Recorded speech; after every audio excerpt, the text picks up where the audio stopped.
Salam pemirsa dimanapun Anda berada saat ini, kembali bersama dengan saya dalam poin penting pelajaran sekolah sahabat. Khususnya pelajaran yang ke-13 pada tanggal 19 sampai 25 Juni 2021. Sebelum kita mendengarkan poin penting pelajaran sekolah sahabat, mari kita tunduk kepala, kita bersatu di dalam doa. Bapa kami yang di sorga, terpujilah nama Tuhan.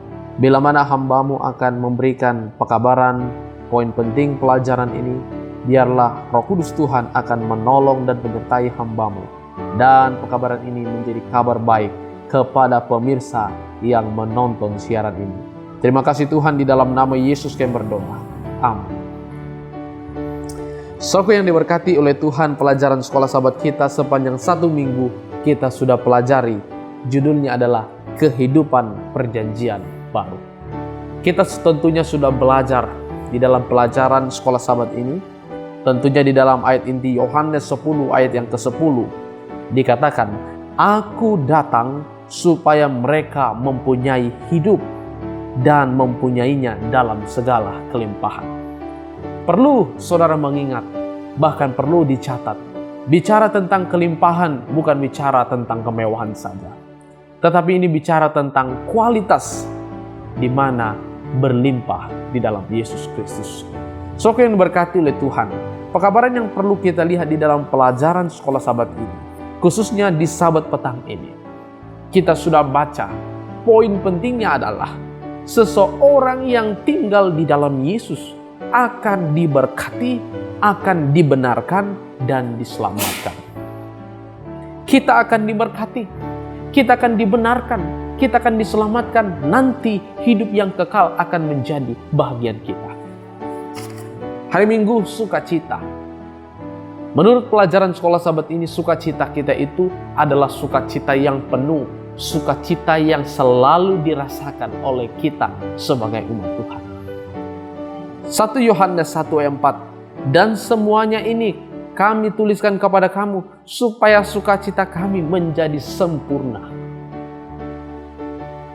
Kadangkala sukacita yang kita lakukan bukanlah sukacita yang sesuai dengan kehendak Tuhan. Tetapi pelajaran kita, mari menjadikan sukacita sempurna di dalam Tuhan. Poin pentingnya, hubungan dengan Yesus Kristus memberikan sukacita. Terus bergantung dengan Tuhan. Terus bergantung dengan kuasa-Nya. Hari Senin bebas dari rasa bersalah. Poin penting yang bisa kita lihat di hari Senin, saudara. Di dalam Yesus, hidupku akan dibenarkan oleh Tuhan. Bila mana ada di antara kita yang merasakan kebersalahan, dosa-dosa, kesalahan yang dirasakan, saya mau katakan, di dalam Tuhan akan ada satu proses pembenaran oleh iman. Akan ada sukacita yang kita rasakan karena Tuhan menyelamatkan kita. Tuhan menolong kita. Kita akan dibenarkan oleh Dia kalau kita hidup tinggal di dalam Yesus. Hari Selasa perjanjian baru dan hati yang baru. Pikiran yang baru. Jiwa yang baru di dalam Kristus.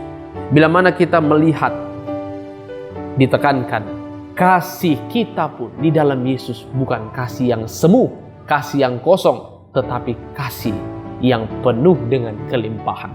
Saudaraku yang diberkati oleh Tuhan, poin pentingnya, di dalam Yesus hidupku menjadi baru. Mari kita hidup baru di dalam Yesus Kristus. Hari Rabu, perjanjian baru dan kehidupan kekal. Bila mana kita melihat poin penting di hari Rabu, di dalam Yesus kita akan mendapatkan hidup yang kekal. Saudaraku, perlu saya mau sampaikan, ketika saudara tinggal di dalam Yesus, Anda akan selamat. Hidup yang kekal akan menjadi bahagian Anda. Karena Dia yang menjanjikan. Dia yang menyatakan kepada kita. Itu sebabnya tinggallah di dalam Yesus. Hari Kamis, perjanjian baru dan misi. Ingat, poin pentingnya di sini dikatakan, seseorang yang hidup di dalam Yesus hendaklah menginjil dalam misi dan tujuan yang jelas dalam Kristus Yesus. Kita menginjil Kita punya misi, kita punya tujuan dalam penyampaian kabar baik ini. Kalau kita tinggal di dalam Yesus, kebenaran yang kita sampaikan adalah kebenaran yang nyata. Di hari Jumat sebagai pendalaman, poin penting pelajaran sekolah Sabat ini. Dengar, terimalah, dan lakukanlah kebenaran firman yang sejati dari Tuhan. Jadi orang Kristen, ikuti saja kebenaran firman. Jadi orang Kristen, lakukan saja firman yang disampaikan. Setia, dan ketika itu sudah kita lakukan dengan baik, tugas daripada Tuhan kita akan memberikan keselamatan kepada kita. Kita tinggal menunggu kedatangannya yang tidak lama lagi. Kiranya pekabaran firman Tuhan ini akan menolong dan menyertai kita. Tuhan memberkati.